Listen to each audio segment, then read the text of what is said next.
নমস্কার, আপনারা দেখছেন সবসময়ের বিশেষ অনুষ্ঠান মুখোমুখি। এই মুখোমুখি অনুষ্ঠানে আমরা পেয়েছি কবি অধ্যাপক সুবোধ সরকারকে।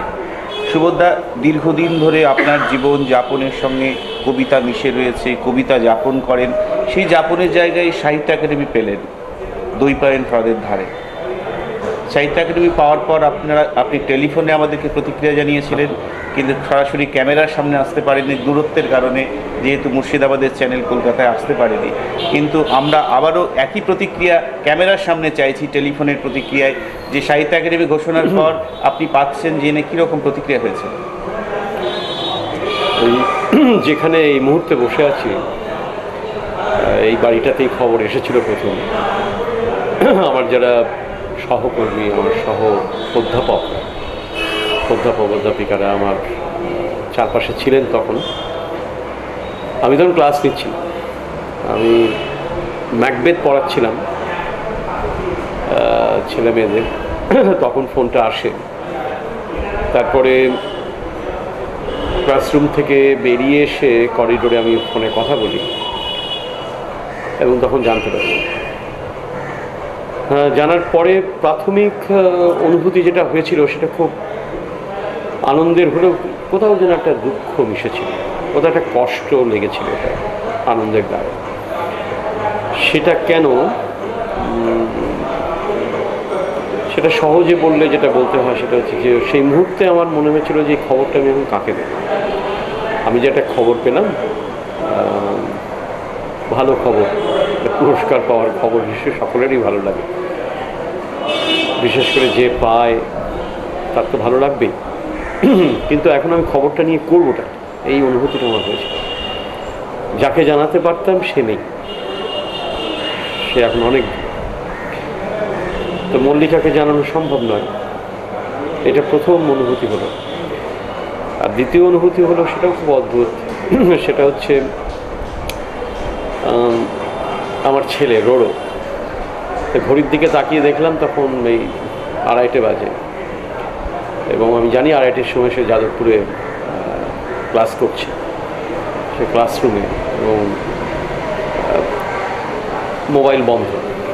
আমি জানি সে, পরে তাকেও ফোন করতে পারলাম না। তৃতীয় কাকে খবর দেওয়া যায় এরকম একটা মনে হলো। একটা ভালো খবর পেলে তো মনে হয় এটা খবরটা দেবো কাউকে। নিশ্চয়ই।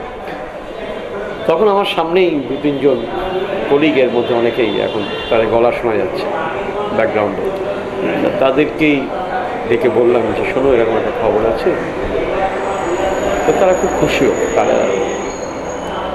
তারা তো শুধুমাত্র আমার সহকর্মী নয়, তারা আমার আত্মীয়র মতো। প্রায় 25-30 বছর ধরে এই কলেজে একসঙ্গে চাকরি করছি। এটা খুবই ভালো লেগেছিল। তবে খবরটা খুব দ্রুত ছড়িয়ে পড়ার পরে, সাহিত্যের খবর খুব যেটা দ্রুত ছড়ায় তা নয়, কিন্তু বিভিন্ন জায়গা থেকে যখন ফোন আসতে শুরু করলো, দিল্লি থেকে, বাইরে থেকে, বম্বে থেকে, কেরালা থেকে, ব্যাঙ্গালোর থেকে, এসব জায়গা থেকে যখন ফোন আসতে শুরু করলো, আমেরিকাতে খবর তো খুব তাড়াতাড়ি, এখন অনলাইনের যুগ, এখন তো মুহূর্তের মধ্যে খবর, ওরা সাহিত্য একাডেমির ওয়েবসাইট থেকে সঙ্গে সঙ্গে খবর পেয়ে গেছে। তো সেই সব দিক থেকে আমার যখন ফোনগুলো বাইরে থেকে আসতে শুরু করলো, তখন অনুভূতিটা খুবই অন্যরকম হয়েছিল। প্রাথমিক অনুভূতিটা খুব ব্যক্তিগত ছিল। পরে যখন এই ফোনগুলো আসতে শুরু করলো, তখন আমার মনে হলো যে আমার এবার দায়িত্বটা বলো। এবার তার সাহিত্য একাডেমির যে একটা ভার আছে, একটা ওজন আছে, সেটা আমার দুটো কাঁধে আমার মনে হলো যেন চেপে বসছে। এবং তখন আমি, অদ্ভুত ব্যাপার ছিল, সেদিন বাড়ি ফিরে গিয়ে রাত্রেবেলায়, এটা আমি কোথাও জানাইনি, প্রথম এখানে জানাচ্ছি, সবসময়ের দর্শকদের জন্য জানাচ্ছি, যে সেই দিন রাত্রে বাড়ি ফিরে গিয়ে আমি একটা কবিতা লিখলাম। ওই কবিতাটা লেখা শেষ করার পরে আমার মনে হয়েছিল যে যত আনন্দের খবর হোক, যত দুঃখের খবর হোক, যেরকম খবরই হোক না কেন, শেষমেশ দিনটা যেন শেষ হয়, বা রাতটা যেন শেষ হয়, বা একটা সকাল যেন শেষ হয় একটা নতুন কবিতা দিয়ে। সুবোধদা, অনেক ফোন, যে ফোনগুলো কখনো আপনি এক্সপেক্ট করেননি, এরকম ফোনও তো এসেছিল আপনার কাছে। হ্যাঁ, অনেক রকম ফোন এক্সপেক্ট করেছি বা করিনি, এরম কোনো হিসেব হয়তো ছিল না। কিন্তু কিছু কিছু ফোন আমার মনে আছে খুব ভালো লেগেছিলো। যেমন ধরা যাক যে প্রথম দিল্লি থেকে যিনি ফোনটা প্রথম করেছিলেন, তিনি একসময় কলকাতায় থাকতেন, আসামের মানুষ, কলকাতায় দীর্ঘদিন আমাদের সঙ্গে তিনি ছিলেন। তারপরে দিল্লিতে চাকরি করতে চলে যান, ন্যাশনাল বুক ট্রাস্টে চলে যান, সাহিত্যাগারে কিন্তু ছিলেন, প্রাবন্ধিক এবং সম্পাদক নির্মল কান্তি ভট্টাচার্য, খুব এই নামে আমরা যারা সবাই তাকে চিনি। ওর দিল্লি থেকে আমার প্রথম ফোন এসেছিল নির্মল কান্তির। আর তারপরেই বলতে গেলে কলকাতা থেকে দ্রুত যার ফোন পেয়েছিলাম, তিনিও ঘটনাচক্রে এই কলেজে, কিন্তু এখন তিনি এই কলেজ থেকে ছুটি নিয়ে গেছেন, ছুটিতে আছেন, লিয়েনে আছেন। তিনি আমার দীর্ঘদিনের বন্ধু এবং আমার প্রিয় নাট্যকার, যিনি বাংলা নাটককে একেবারে আমূল পাল্টে দিয়েছেন, রেভলিউশনাইজ করেছেন। তার নাম আর নিশ্চয়ই বলে দিতে হবে না, তার নাম ব্রাত্য বসু। যখন ফোনটা আমার কাছে এলো, মনে হয় কলকাতার থেকে, মানে কলেজের বাইরে প্রথম ফোন, সেদিক থেকে ব্রাত্য ফোনটা ওর গলা শুনেই মানে বোঝা গেল ভীষণ খুশি হয়েছে, ভীষণ আনন্দ পেয়েছে। একটা কণ্ঠস্বর শুনে বোঝা যায় না যে তার মধ্যে একটা প্রাণ, সেটা।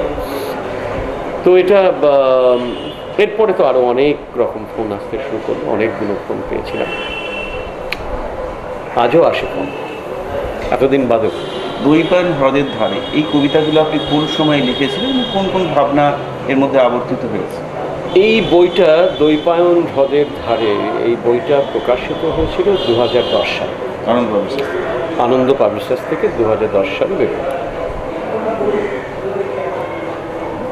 কবিতাগুলো স্বাভাবিক কারণে তার আগে লেখা, আগে মূলত আমি লিখেছিলাম কবিতাগুলো 2008 এবং 2009 সালে। এই 2008 এবং 2009 সালে আমার তখন একটা ট্রানজিশন চলছে। ট্রানজিশনটা হচ্ছে, সেই সময় পশ্চিমবঙ্গের যারা মানুষ তারা জানেন যে একটা অস্থির সময়ের মধ্যে দিয়ে আমরা যাচ্ছি। একটা সোশ্যাল, একটা পলিটিক্যাল, একটা রেস্টলেসনেস কাজ করছে, একটা আনরেস্ট কাজ করছে। গ্রামে গ্রামে ভাইয়ের সঙ্গে ভাইয়ের মারানো, এটা যে শুধু সেই সময় হয়েছে তা না, সবসময়। কিন্তু সেই সময় খুব প্রকট হয়ে উঠেছিল, ভয়ঙ্কর হয়ে উঠেছিল, এবং সেটা পোস্ট নন্দীগ্রাম সময়। তো সেই জায়গাটা থেকে অনেক রকম অনুভূতি আমার ভেতরে তৈরি হয়েছিল। ওই 2 বছর, 2008 এবং 2009, কিছুটা 10টা আমি অত ধরবো না, 10-এ বেরিয়ে গেছে বইটা। এই 8 এবং 9, মূলত 9 সালে লেখা এই সব কবিতাগুলো, এখানে গ্রামের কথা রয়েছে, গ্রামগুলোতে কীরকম অবস্থার মধ্যে দিয়ে মানুষ যাচ্ছে তার কথা আছে, শহরের কথা আছে, বুদ্ধিজীবীদের মধ্যে যে বিভাজনটা হয়েছিল, সেই বিভাজনটা খুব মারাত্মক চেহারা নিয়েছিল, তার একটা রিফ্লেকশন পাওয়া যায়। আমি এই যে দৈপায়ন হ্রদের ধারে যে নামে যে কবিতাটা, এটা একটা দীর্ঘ কবিতা, একটু যদি শোনান আমাদের। আমার মনে নেই, মনে থাকলে আমি হয়তো শোনাতাম। ওই পরে একটা দিন শোনাবো নিশ্চয়ই দর্শকদের। তো ওই বইটা বেরোনোর আগে এই দৈপায়ন হ্রদের ধারে এই কবিতাটা, দীর্ঘ কবিতাটা ছাপা হয়েছিল দেশ পত্রিকা। এবং এই কবিতাটার মধ্যে ক্ষোভ, দুঃখ, রাগ, অভিমান, এগুলো প্রায় বলা যেতে পারে ঘটি উপুর করে দিলে যেরকম ঢকঢক করে জল বেরিয়ে পড়ে, অনেকটা সে অনুভূতিগুলো সেইভাবেই বেরিয়ে এসেছিল এই কবিতাটায়, বিশেষ করে এই নামের কবিতাটায়, দৈপায়ন হ্রদের ধারে। তো আমরা কেউ কাউকে বিশ্বাস করতে পারছিলাম না, কেউ কাউকে ক্ষমা করতে পারছিলাম না, কেউ কাউকে ভালোবাসতে পারছিলাম না। ছেলে এবং মায়ের মধ্যে বা ছেলে বাবার মধ্যে সংকট, স্বামী স্ত্রীর মধ্যে সংকট, শুধুমাত্র বুদ্ধিজীবীর মধ্যে নয়, প্রত্যেকটা একটা পরিবারেও একটা স্প্লিট তৈরি হয়েছিল, ছোটো ছোটো পরিবারে। সেই জায়গাটা থেকেই বইটা তখন লিখেছিলাম। তাতে কোথাও হয়তো সেরকমভাবে সরাসরি এটা কোনো, এই বইটা কখনোই কোনোভাবে রাজনৈতিক কবিতা না, কখনোই, বরঞ্চ একজন মানুষ কীভাবে আস্তে আস্তে নিঃসঙ্গ হয়ে যাচ্ছে এইরকম সামাজিক পরিবেশে, এইরকম বিভাজনের মধ্যে দাঁড়িয়ে, সেটাকেই হয়তো আমার এই বইটা মানে একটা ভেতরের সংকটের কথাই হয়তো বেশি বলেছে। সুবোধদা সাহিত্য একাডেমি পাওয়ার পর আপনার শহর কৃষ্ণনগরে গিয়েছিলেন? হ্যাঁ, এই আমি কয়েকদিন আগে, সেটা ছিল সম্ভবত এই এপ্রিল মাসের প্রথম রবিবারে কৃষ্ণনগরের মিউনিসিপ্যালিটিতে একটা সুন্দর হল করেছে। সেই হলে একটা লিটল ম্যাগাজিন থেকে, সেই লিটল ম্যাগাজিনটার নাম হচ্ছে কথাকৃতি। তার সম্পাদক একজন তরুণ কবি নীলাদ্রি শেখর। ওরই উৎসাহে, ওরই উদ্দীপনায়, ওরই ব্যবস্থাপনায় অনুষ্ঠানটা হয়েছিল। আমরা কলকাতা থেকে অনেকে গিয়েছিলাম। আমার খুব ভালো লেগেছিল যে আবার নীলাদ্রি শেখর, জানো তো, ও তো কৃষ্ণনগরের ছেলে না, ও থাকে হচ্ছে বেথরোড, কিন্তু ও যে বেথরোডি থেকে কৃষ্ণনগরে এসে এইরকম খাটাখাটনি করে একটা অনুষ্ঠান করেছে এবং এত লোকজন এসেছে, লোকেরা তো দাঁড়িয়ে দাঁড়িয়ে অনুষ্ঠান দেখেছে। এইটাতে আমি খুব অভিভূত হয়েছি। আমার খুব ভালো লেগেছে যে কৃষ্ণনগরের আমার পুরনো মাস্টারমশাই, আমার বন্ধু বান্ধব, পরবর্তী সময়ের ছেলে মেয়ে, অনেক নতুন প্রজন্মের ছেলে মেয়ে যারা কলেজে পড়ে, তারা অনেকেই এসেছিল। আমার খুব ভালো লেগেছে। একটা ছেলে এসেছিল, সে ছেলেটি কৃষ্ণ গভর্নমেন্ট কলেজের ছাত্র। সে এসে বলল যে, ও আপনি এসেছেন? আমি ভাবছিলাম আপনি যদি না আসেন, তাই আমি দেখে গেলাম মানে বললো যে না, আমি একটু বাড়িতে যাব, বাড়িতে গিয়ে মাকে নিয়ে আসবো। আমি বললাম তাই নাকি? দেখে গেলাম, না আপনি এসেছেন এটা শিওর হয়ে গেলাম বাড়িতে। তাহলে সে তো মোবাইল, এখন মোবাইলের যুগ, কাউকে ফোন করলেই জানতে পারতাম। বললাম আমার বাড়ি পাশেই। হ্যালো, আচ্ছা, আমি মাকে আনতে যাচ্ছি বলেও মাকে আনতে পারো, মাকে নিয়ে এসেও আলাপ করা। আমি অভিভূত হয়ে গেলাম যে এই ধরনের অনুভূতি এখনও আমার নিজের শহর, সেই শহরে এরকম অনুভূতি আছে। এরা শুধু কবিতা ভালোবেসে এসেছে, কবিতার জন্য এসেছে, তারা কবিতা পড়ে, কবিতা ভালোবাসে, বই নিয়ে এসছে সই করানোর জন্য, বই কিনে এনেছে। এইটা কৃষ্ণনগরের এই চরিত্রটা, কৃষ্ণনগরের এই ধরনটা আমি বহু আগেই দেখেছি, ছোটোবেলায় দেখেছি। আবার আরও একবার দেখলাম, সত্যি অভিভূত। শুধু এর পরবর্তী ক্ষেত্রে কি ভাবনা চিন্তা রয়েছে, কি বই প্রকাশ পাচ্ছে আপনার, নাকি কবিতা ছাড়াও অন্য কোনো? আমার একটা গদ্যের বই প্রকাশিত হবে, সেটার কাজ চলছে। সেটা হচ্ছে হয়তো 2-3টে খণ্ডে বেরোবে। আমার যেটা প্রথমেই বেরোচ্ছে সেটা হচ্ছে 50টা কবিতা নিয়ে। এই কবিতাগুলোর যে ব্যাকগ্রাউন্ড, কবিতাগুলো কোন অবস্থায় লিখেছি, কীভাবে লিখেছি বা কেন লিখেছি, তার পেছনের গল্পটা কী, আদৌ কোনো গল্প আছে কিনা, বা আদৌ কোনো বিশ্বাস আছে কিনা, বা বিশ্বাস ভঙ্গ হয়েছে কিনা, বা কোন চরিত্রের উপর নির্ভর করে লিখেছিলাম কবিতাটা। এই যে একটা কবিতার পেছনে যে অনেকটা কাহিনী থাকে, হয়তো আমার কবিতার মধ্যেও কিছু কাহিনী লুকিয়েই থাকে বা অনেক প্রকাশ্যেও থাকে, তা সত্ত্বেও কবিতাটা লিখলাম তার পেছনে যে একটা কাহিনী থাকে, এইগুলো সব মানে প্রাথমিকভাবে যে প্রথম খণ্ডটা বেরোবে সেটা হচ্ছে আমার 50টা কবিতা বেছে নেওয়া হয়েছে, আমি বেছেছি। সেই 50টা কবিতার ব্যাকগ্রাউন্ড কী, এটা জানিয়ে আমি গদ্য লিখছি। ইতিমধ্যেই আমি বেশ কয়েকটি লিটল ম্যাগাজিনে এই গদ্যগুলো লিখেছি, ছাপাও হয়েছে কয়েকটা জায়গায়। সেগুলো সব এক জায়গায় করে আরও নতুন কয়েকটা নিয়ে প্রথম অংশটা খুব শিগগিরই হয়তো বেরোবে। সুবোধদা, আমাদের দেশের রাষ্ট্রপতিরও তার কাব্যের প্রতি ভালোবাসা রয়েছে, আপনিও তার সঙ্গে একটি অনুষ্ঠানে কিছুক্ষণ সময় কাটিয়েছিলেন। কি মনে হয় রাষ্ট্রপতির কাব্যপ্রেম নিয়ে? আমি খুব অভিভূত হয়েছিলাম সেখানে। তোমারই একটি কবিতার বই প্রকাশের অনুষ্ঠানে আমাকে তোমরা আমন্ত্রণ জানিয়েছিলাম। আমার খুব ভালো লেগেছিল সেই দিন উপস্থিত হতে পেরে। এবং সেদিনকে প্রণববাবু এসেছিলেন এবং আমি অবাক হয়ে গিয়েছিলাম যে উনি তোমার বই উদ্বোধন করে যে সুন্দর বক্তৃতা দিয়েছিলেন প্রেস ক্লাবে, সেটা কবিতা ভালো না বাসলে, কবিতা না পড়লে, কবিতার সঙ্গে বসবাস না করলে এরকম সুন্দরভাবে কবিতা নিয়ে বলা যায় না। আমি অভিভূত হয়েছিলাম যে এত সুন্দর উনি বলেছিলেন। সেই বক্তৃতা আমার এখনও মনে আছে। উনি জন কিটসের কথা থেকে শুরু করে সুধীন্দ্রনাথ দত্তের কবিতা থেকে শুরু করে সবার কথা বললেন। এই যে এটা তো খুব গর্বের বিষয় যে আমাদের একজন রাষ্ট্রপতিকে আমরা পেয়েছি যিনি এমনকি কবিতার একেবারে সংসারের খোঁজ রাখেন, কবিতার ভেতরের খোঁজ রাখেন, কবিতার এই জটিল শিল্পের তিনি একজন অংশগ্রহণকারী পাঠক।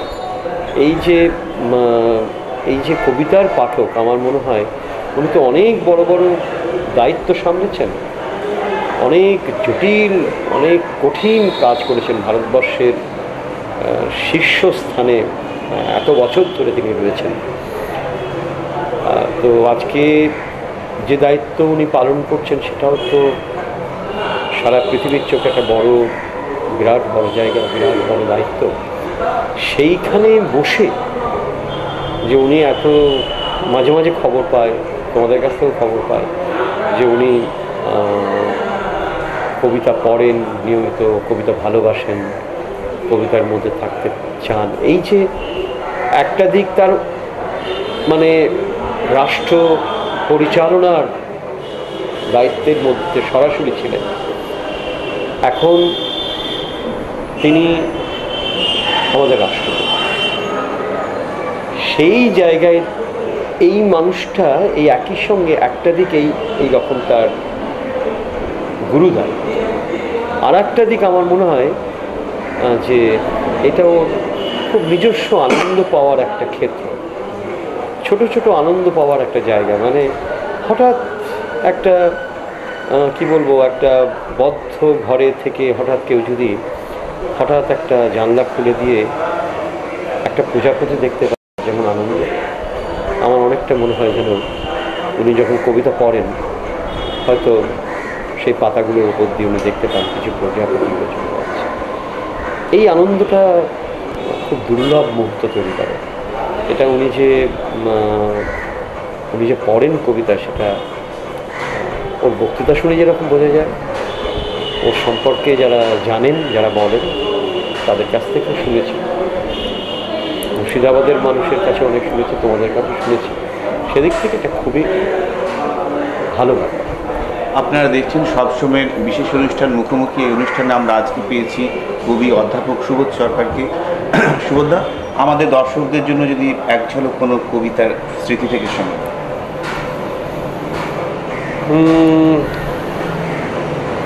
বহুদিন আগে একটা কবিতা লিখেছিলাম, মানে স্মৃতি থেকে যেহেতু পড়তে বলছো সেহেতু মনে পড়ছে একটা কবিতা, সেটা স্মৃতিতে আছে।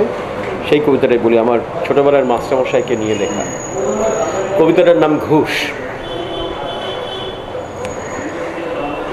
রবীন্দ্র রচনাবলীর নবম খণ্ড দিয়ে চাপা দেওয়া একটি সুইসাইড নোট,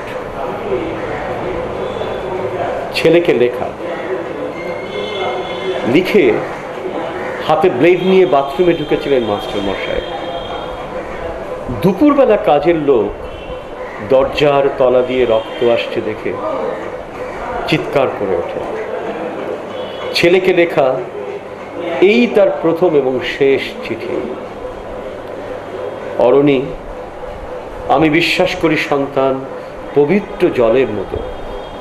যদিও তোমার সঙ্গে আমার সম্পর্ক ভালো নয়, তবু তোমাকেই লিখে রেখে যাও। গত 2 বছর তোমার মায়ের চিকিৎসা বাবদ আমার যৎসামান্য সঞ্চয় আপাতত নিঃশেষিত। চিকিৎসার ব্যয়ভার আমি আর নিতে পারছিলাম না। জীবনে তোমার টাকা ছুঁইনি, ভরেও ছোব না। আমি আজীবন ছাত্র পড়িয়েছি, জ্ঞান তো কোনো অন্যায় করিনি।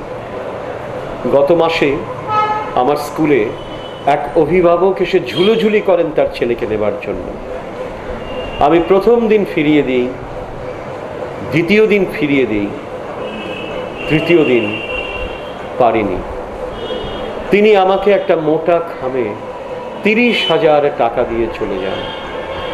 সেই টাকায় এই মাসে তোমার মায়ের চিকিৎসা চলছে। জানি না তিনি কোনোদিন বাড়ি ফিরবেন কিনা। ফিরলে বলো, পৃথিবীতে আমার বেঁচে থাকার অধিকার চলে গেছে। ইতি বাবা। যখন সারাটা দেশ দাঁড়িয়ে আছে ঘুষের টাকার উপর, তখন রবীন্দ্র রচনাবলী দিয়ে চাপা দেওয়া একটা সুইসাইড নোট হাসপাতালে গাছের তলায় গা ছমছম করছিল। এগিয়ে গেলাম সাদা কাপড়ে ঢাকা মাস্টার মশাইয়ের দিকে, একটু বেরিয়ে থাকা পা দুটোর দিকে। ওই একটু বেরিয়ে থাকা পা দুটোই যেন ভারতবর্ষের শেষ মাটি।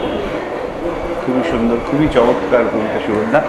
সুরদা, যেহেতু লোকসভা ভোট আসন্ন, আপনার একটু অন্য ভোট কেন্দ্রিক দিয়ে একটা প্রশ্ন করতেই হচ্ছে, অনিবার্যভাবে চলে আসছে, যে এবার কি দিল্লিতে কেন্দ্রীয় সরকারে কোনো পরিবর্তন হতে চলেছে? আপনার কি মনে হয়?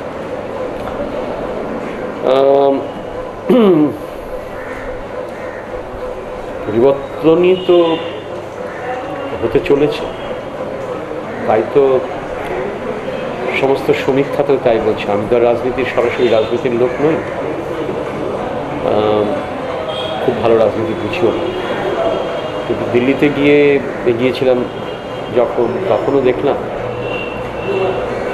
কলকাতা থেকে যতটা উত্তাপ অনুভব করা যাচ্ছে, তাতেও তো মনে হচ্ছে তবে যে কী যে হবে। এবার এই কারণেই এই লোকসভা ভোটটা নির্দিষ্ট করেই কিন্তু কেউ কোনো ছবি তুলে দিতে পারছে না যে সত্যিই কী হতে চলেছে। সবাই কেমন যেন একটা অনিশ্চয়তার মধ্যে রয়েছে। শোনা যাচ্ছে যে একটা পরিবর্তন হবে, পরিবর্তন হয়ে তারপর কি হবে, এটাও তো একটা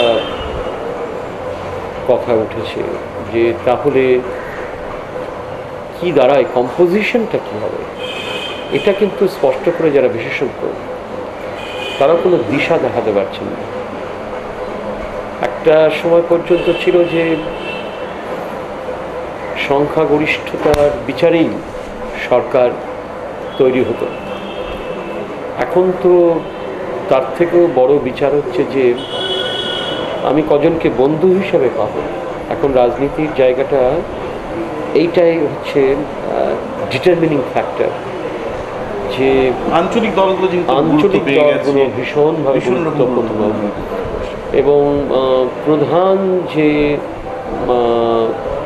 দুটি দল, সেই প্রধান দুটি দলের একটিকেও তো মনে হয় না যে এককভাবে মানুষ চাইছে।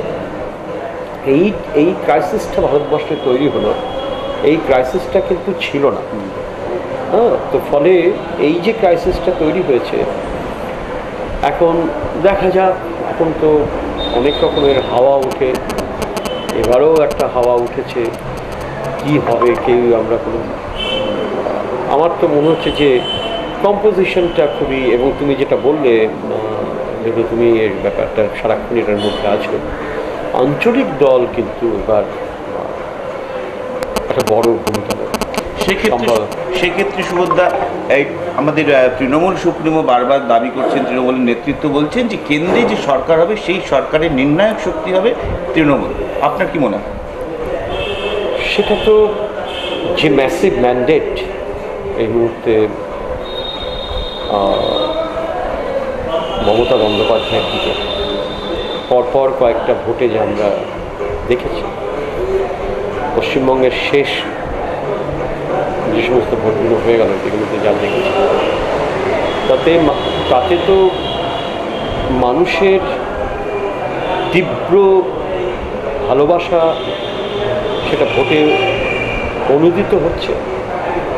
ভোটে যদি অনুদিত না হতো সেটা অন্য জিনিস, কিন্তু ভোটে কিন্তু সেটা ট্রান্সলেটেড, রিফ্লেক্টেড হচ্ছে ভোটে, যে মানুষ চাইছে। এর ফলে কি হয়েছে, যে যে বিপুল জনাদেশ তার পেছনে রয়েছে, সেখান থেকে তো এই কথাটা তো বিশেষজ্ঞ যারা, রাজনীতিবিদ যারা, তারা তো এটা ভাবছেন এবং বলছেনই যে এটি আঞ্চলিক দলগুলোর ভূমিকা তো থাকবেই, বড় ভূমিকা, এবং সেখানে তো মমতা বন্দ্যোপাধ্যায়ের একটা বড় ভূমিকা থাকবে।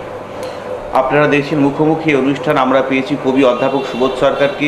এই অনুষ্ঠান একেবারে শেষ প্রান্তে চলে এসেছে। সুবোধদার, শেষ প্রশ্ন, যে একটা সময় রাজ্যের প্রাক্তন মুখ্যমন্ত্রী বুদ্ধদেব ভট্টাচার্য, তার সঙ্গে আপনার ঘনিষ্ঠতা ছিল, একটা যোগাযোগ ছিল, বিভিন্ন সময়ে কথাবার্তাও হতো এবং তাকে আপনার কাব্যগ্রন্থ উৎসর্গ করেছিলেন, এবং সেই জায়গা থেকে অনেকেই বামপন্থী বুদ্ধিজীবী হিসেবে আপনাকে জানতেন, এবং নন্দীগ্রামের সময় আপনি হাঁটেননি, কিন্তু না হাঁটলেও আপনি পরে লিখেছিলেন কেন হাঁটেননি, এটা আপনার পিছনে তাড়া করেছিল, একটা এই বোধটা আপনার মধ্যে কাজ করছিল। তো সেই জায়গা থেকে দাঁড়িয়ে আপনি তৃণমূলের সংগঠনে যুক্ত হলেন, তৃণমূলের যে কলেজ শিক্ষক সংগঠন সেখানেও যুক্ত হয়েছেন, বিভিন্ন কাগজে, টিভিতে সেই ছবি দেখা গেছে, বক্তব্য শোনা গেছে। এই জায়গাটা কেন, তাহলে কি আপনার আগের অবস্থান?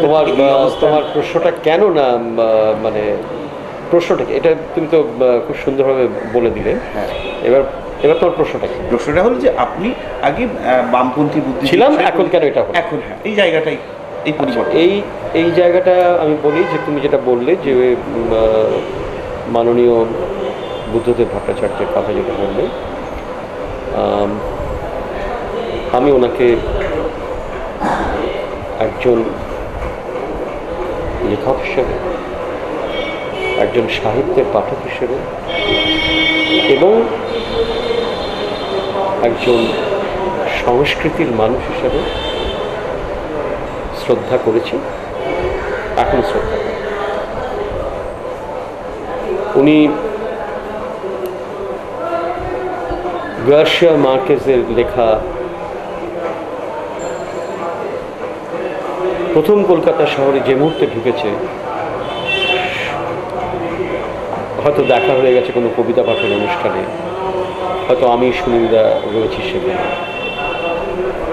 উনি এসে সেই বইটার কথা, যে আমি এই মুহূর্তেই যেমন মনে পড়ছে একদিন বলছিল দ্য ফ্র্যাগরেন্স অফ গোয়াভা, খুব বিখ্যাত মার্কেজের বই, তখন কলকাতা শহরে আসেনি, উনি একেবারে সরাসরি আনিয়ে নিয়েছেন এবং আমাদেরকে পড়তে বলছেন। এটা তো ওই মানুষটার মধ্যে আর একটা মানুষ নিশ্চয়ই।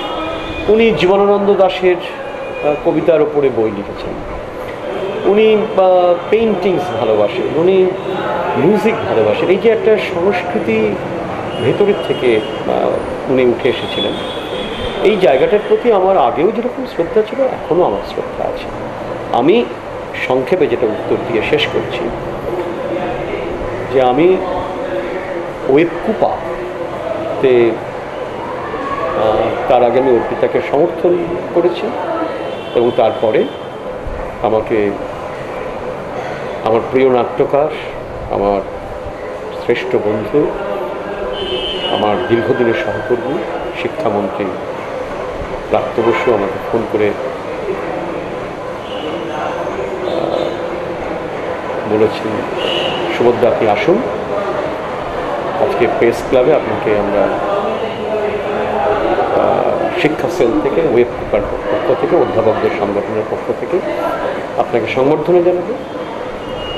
এবং আমি সেই অধ্যাপক সংগঠনে সদস্য হয়েছি, কারণ অধ্যাপক হিসেবে তো হতেই হবে। এবং আমার ওখানে আমার একটাই কথা, আমার ওখানে ভালো লাগছিল না, ভালো লাগার কারণটা কি?